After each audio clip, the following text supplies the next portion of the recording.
Scott Styris produced the third fastest 100 of all time as Sussex eased into finals day by beating Gloucestershire by 39 runs at the Probids County Ground. It was a night where history was made. Gloucestershire won the toss and put Sussex in on a dry pitch on a gorgeous evening in Hove, but for once Chris Nash couldn't get off to a flyer, getting a leading edge to the fifth ball of the match and being caught at mid-off. Then to the seventh, James Fuller took a stunning catch off his own bowling to remove Luke Wright to leave the Sharks on 3 for 2. Those openers have been brilliant all season, but now it was a different situation for Matt Prior and Murray Goodwin. Not that Prior played any differently, clipping Liam Norwell for a 6. It was soon business as usual, with both batsmen continuing to throw the bat at will, especially Prior, who came into this match on the back of a busy 5 days in the Test match. The style was a throwback to the early days of T20, with Prior looking to club everything. He's been in fantastic form when representing the Sharks this year, and he was soon racing the score along with one boundary following another. Some classy shots followed, with one shot of Ian Saxby travelling some distance. The momentum had changed in an instant. A brave and bold approach was working. 45 came from 3 overs, and Prior was in no mood to stop. A delicious shot brought him his third maximum, and by the end of the power play overs, the Sharks were on 67 for 2, with Prior on 46 from 21, and Goodwin also finding his range. Prior reached his 50 off 28 balls, and by the halfway stage of the innings, the Sharks were on 89 for 2.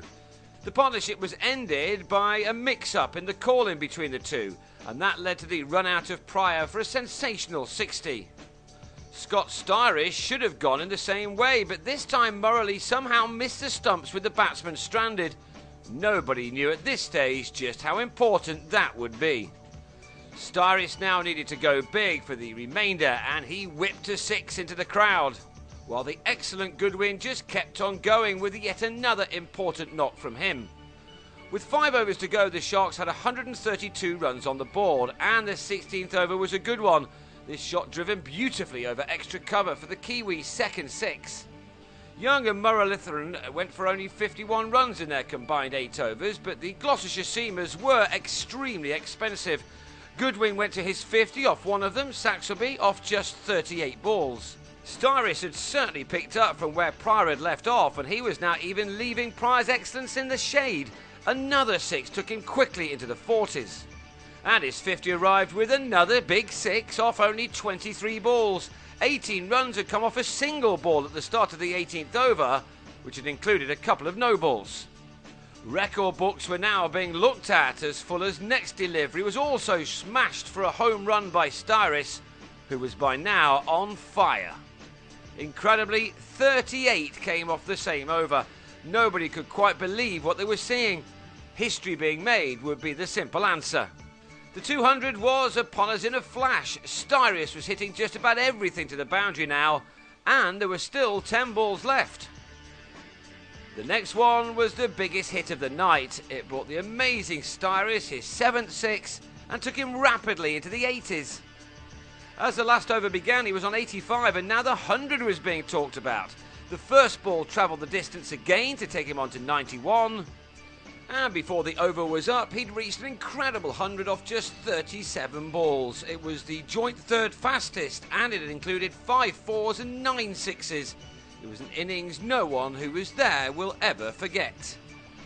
Goodwin's innings was superb as well, but he went by almost unnoticed. He was caught on the mid-wicket boundary to the last ball for 55 as Sussex made an incredible 230 for 4 from their 20 overs, having been 7 for 2 after 2. Obviously, Gloucestershire needed to go from the very start, but instead they didn't hit a single boundary in the first 20 balls, and then they lost Benny Howell, who drove Styris to Nash with a total on 16. The visitors had to wait until the end of the 5th over to score their first 4, as the Sussex attack refused to give anything away.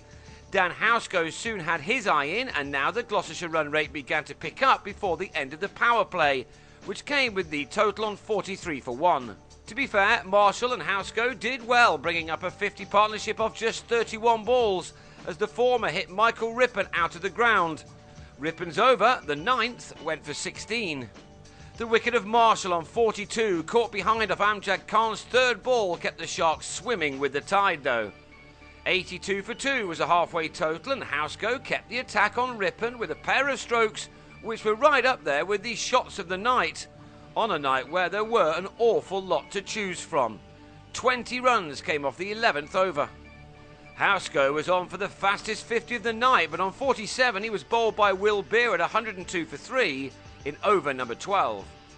Beer repeated the dose in his next over, Ian Cobain the man to have his stumps disturbed this time.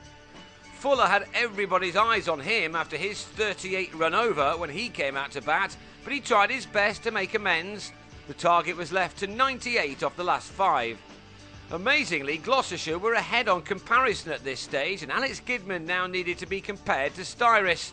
The tension was lifted a little as he went after Beer and smashed him for 3 successive sixes. 26 runs were struck off Beer's last over. What entertainment there was on show, with 19 sixes being hit in total. 55 had been scored in just 3 overs, leaving 57 required off the last 3. Gidman was then run out by Wright as risks had to be taken. A second run out came next ball, Styris a man with the throw from the deep, as his night just got better and better.